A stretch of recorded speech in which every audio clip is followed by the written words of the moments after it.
Assalamualaikum warahmatullahi wabarakatuh. Pada kesempatan kali ini, saya akan membahas tentang pertumbuhan dan perkembangan manusia.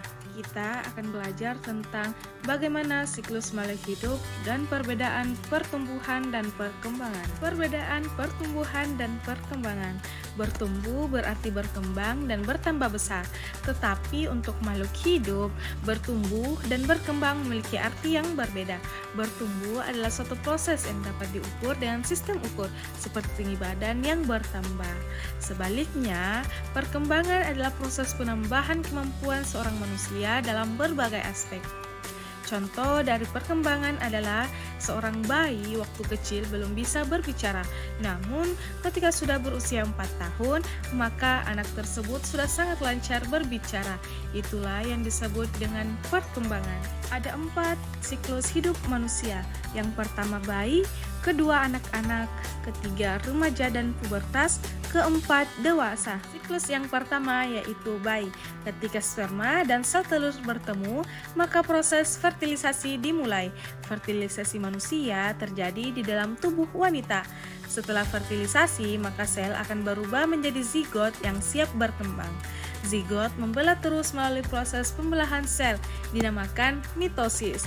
Zigot ini berada di fase morula, yaitu penambahan jumlah sel tanpa penambahan massa sel. Dari fase morula, sel tersebut membelah hingga terbentuk rongga.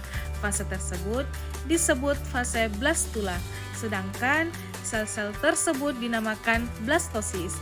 Setelah fase blastula, sel kemudian memasuki fase gastrula dan kemudian berkembang menjadi embrio. Setelah 8 minggu, embrio berkembang menjadi fetus atau janin. Di tahap ini sudah dimulai pembentukan organ-organ tubuh.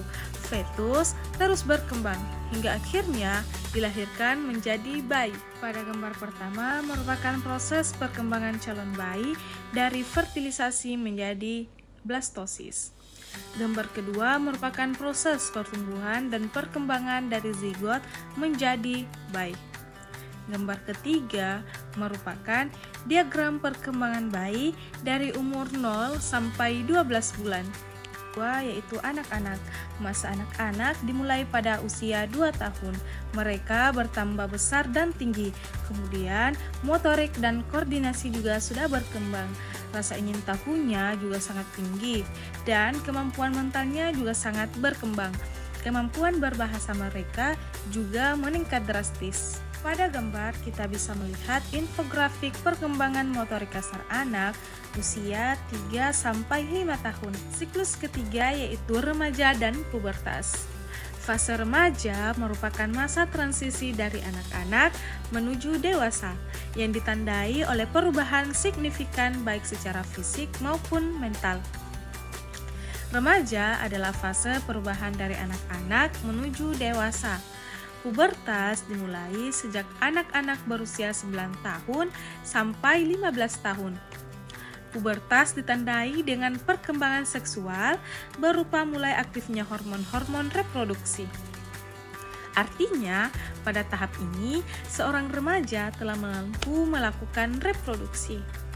Hormon reproduksi wanita yaitu estrogen dan progesteron membuat remaja putri memperlihatkan perkembangan seksual sekunder berupa dimulainya periode menstruasi.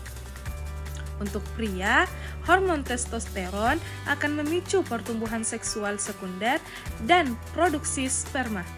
Ada gambar menunjukkan perubahan-perubahan yang terjadi pada remaja putri dan remaja pria. Siklus keempat yaitu dewasa.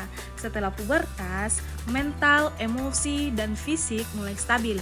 Pada saat ini, manusia memasuki masa dewasa dan tidak mengalami pertambahan tinggi.